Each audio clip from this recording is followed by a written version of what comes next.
مصطفى مصطفى مدعو للصفا. Pada ayat yang ke-19 surat Ar-Ra'd, Allah Subhanahu wa taala berfirman, afaman ya'lamu annama unzila ilaika min rabbikal haqqu kaman huwa a'ma. Perumpamaan diberikan oleh Allah Subhanahu wa taala tentang orang yang berilmu dan orang yang tidak mahu menerima ilmu. Berikan perumpamaan kedua-duanya, orang yang berilmu menerima kebenaran adalah orang yang melihat. Sementara orang yang enggan untuk menerima kebenaran di saat melihatnya, maka dikatakan orang itu buta. Di dalam Al-Quranul Karim, Allah Subhanahu wa ta'ala memberikan perumpamaan demi perumpamaan. Hal yastawil a'ma wal basir? Adakah sama orang yang buta dan orang yang melihat?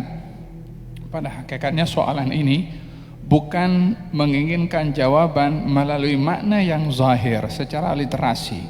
Tentunya dalam hal ini tak ada siapa orang yang mengatakan sama antara orang yang melihat dengan orang yang buta. Memang tidak sama.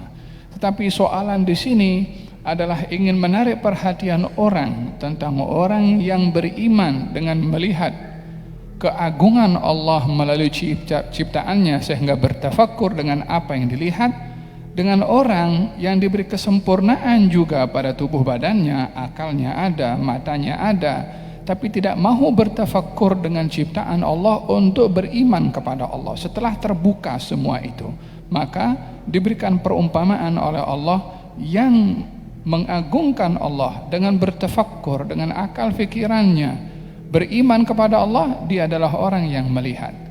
Dan yang enggan beriman kepada Allah, maka dia adalah orang yang buta. Demikian perumpamaan diberikan oleh Allah Subhanahu wa ta'ala terhadap orang yang melihat dan orang yang buta. Bahkan di dalam Al-Quranul Karim, Allah Subhanahu wa ta'ala memberikan perumpamaan orang yang beriman itu orang yang hidup, dan orang yang tidak beriman orang itu mati. Kemudian ada dikatakan orang yang beriman orang itu mendengar, dan orang yang tidak beriman orang itu tuli. Sehingga perumpamaan ini ingin menarik perhatian daripada kita untuk memahami at-tashbih, perumpamaan-perumpamaan yang ada di dalam Al-Quranul Karim. Ketika orang itu dikatakan buta oleh Allah, adalah bukan merujuk kepada buta matanya, tetapi orang itu dikatakan buta karena enggan menggunakan matanya melihat keajaiban ciptaan Allah untuk beriman kepada Allah dengan hatinya melalui penglihatannya. Maka orang ini buta. Orang yang enggan untuk mendengar ayat-ayat Allah sehingga dengannya dia boleh bertafakkur dan beriman dengan hatinya, ketika enggan untuk mendengar walaupun boleh mendengar, orang ini dikatakan tuli walaupun dia pendengarannya tajam. Ketika orang itu boleh melihat, boleh mendengar, sudah pun melihat, sudah pun mendengar, tetapi tidak juga mahu beriman, orang ini mati walaupun dia hidup. Dan dalam hal ini perumpamaan demi perumpamaan diberitahukan oleh Allah dalam Al-Quran agar supaya kita fokus. Kalau Allah sebutkan buta, kita kena memerhati mata. Kalau Allah menyebutkan tuli, kita kena memerhati telinga. Adakah telinga kita termasuk yang tuli dikatakan oleh Allah ketika enggan mendengar kebenaran? Adakah mata kita ini buta seperti mana dikatakan oleh Allah ketika melihat kebenaran? Demikian, adakah kita ini termasuk orang yang hidup ketika terdedah segala-galanya lalu enggan juga untuk menerima? Allah Subhanahu wa ta'ala berfirman dalam Al-Quran, afaman kana maitan fa ahyainah.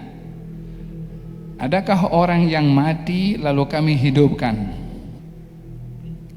Merujuk kepada dua orang, yang pertama Sayyidina Umar bin Khattab, yang kedua adalah Amr bin Hisham, Abu Jahal. Afaman kana maitan fa ahyainah. Adakah orang yang awalnya mati kami hidupkan?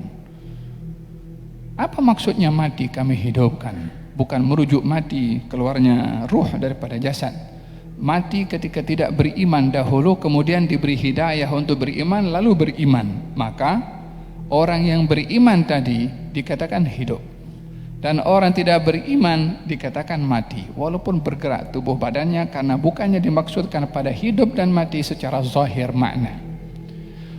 Allah Subhanahu wa ta'ala berfirman, innaka la tusmi'ul mauta wa la tusmi'us summad du'a idza wallau mudbirin. Wahai Rasulullah Muhammad, engkau tidak mampu untuk memperdengarkan kepada orang mati dan kepada orang tuli. Apa maksudnya Allah menggambarkan orang mati dan orang tuli? Bukan orang itu mati tak ada nyawa, bukan orang itu tuli karena telinganya tidak mendengar, tetapi karena orang itu dikatakan mati, mengetahui kebenaran, enggan hatinya untuk menerima, maka orang itu mati. Orang itu diperdengarkan kebenaran, enggan untuk mendengar, maka dia tuli. Perumpamaan demi perumpamaan ini untuk kita memerhati bahwasanya setiap anggota badan ini ada penilaian di sisi Allah. Ketika sebut buta, terletak kepada mata. Ketika sebut tuli, dia akan menyentuh kepada telinga.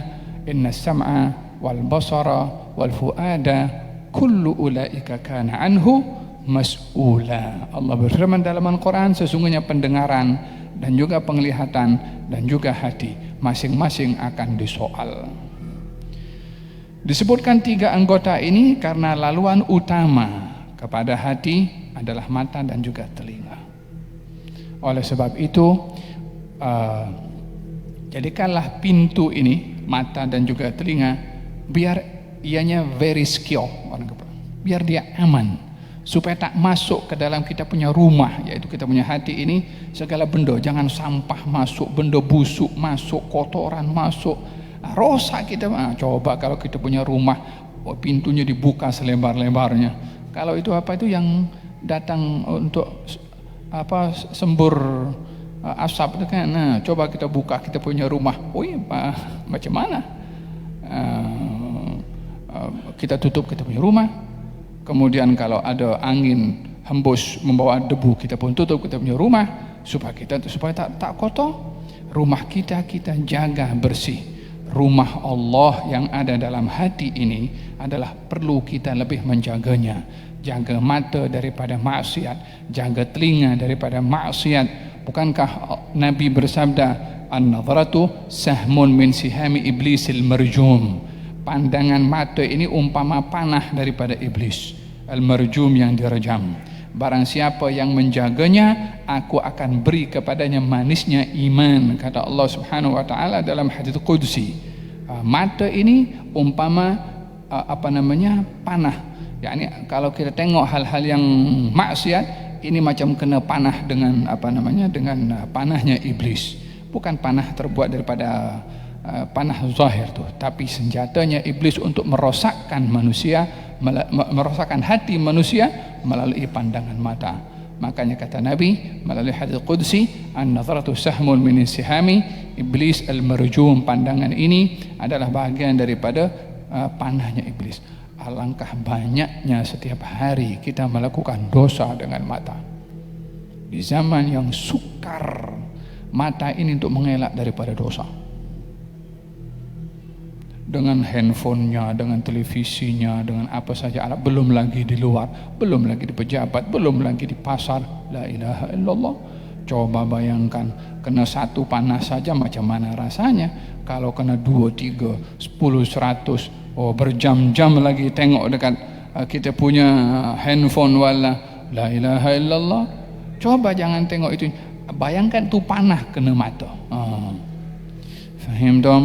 Barang siapa yang menjaganya, aku akan beri kepadanya manisnya iman. Berapa banyak rumah tangga hancur disebabkan mata.